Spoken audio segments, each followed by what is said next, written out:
Philips has officially launched their latest Roku ambient light TV. The model we're looking at right now is the new Philips 7985 QLED TV.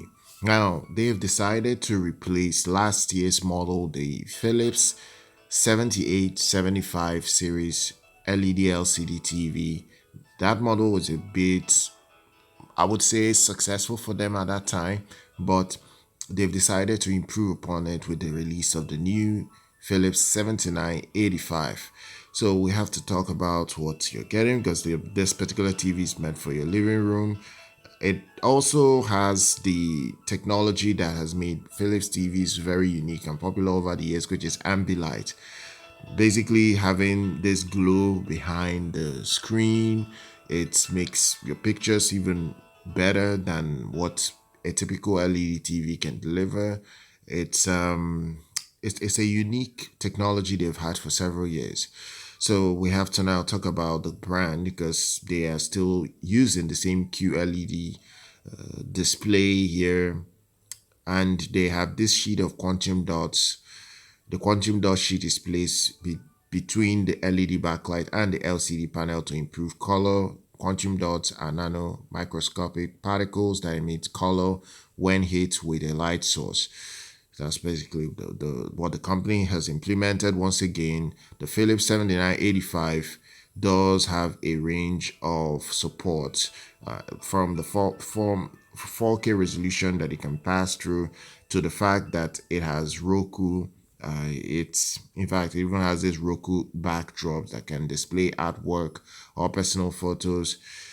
Like I said, this model is also good for gamers, because the Ambilight reacts to gameplay in real time and provides dynamic lightning effects, and that's when you're playing fast-paced action on the screen.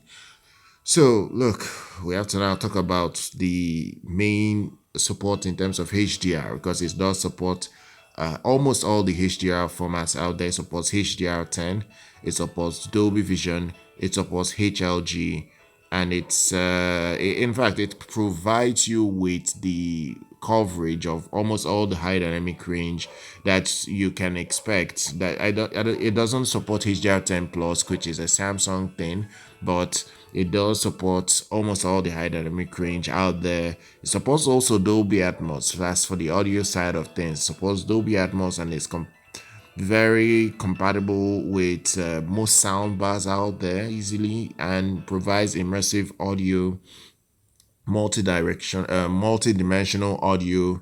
When it's playing the content that has Dolby Atmos, it's going to do that. It also has Roku Smart Picture that automatically adjusts the picture settings based on the type of content being displayed to optimize the viewing experience. The TV supports wireless connection as well, with compatible Roku speakers, soundbars, and subwoofers to provide additional options for building an integrated home theater system. So they give you that option, and it has Apple AirPlay support, which allows users to stream music, videos, and photos and other compatible content directly from Apple devices to the TV. So it's a Roku ecosystem, because there will be integration of the Roku network, because it works with Roku mobile app. It will help provide access to voice controls, remote control functions, and Roku smart home notification. So it makes the TV a better display overall, more or less. It's not an expensive display by any stretch. The price is as follows. At least it's a price I think a lot of people can afford, and it's even on Amazon. So I'll drop links to where you can buy straight from Amazon if you're interested. So first of all, if you want the 65-inch, it's priced at $469.99. That's the official price tag right now. If you want the 55 inches, it's $369.99. Then if you want the 50 inches, it's $319.99. I'm going to drop all the necessary information for you guys down below, so do check it out. Do subscribe to the channel, do like our content. I'll see you guys very much next time.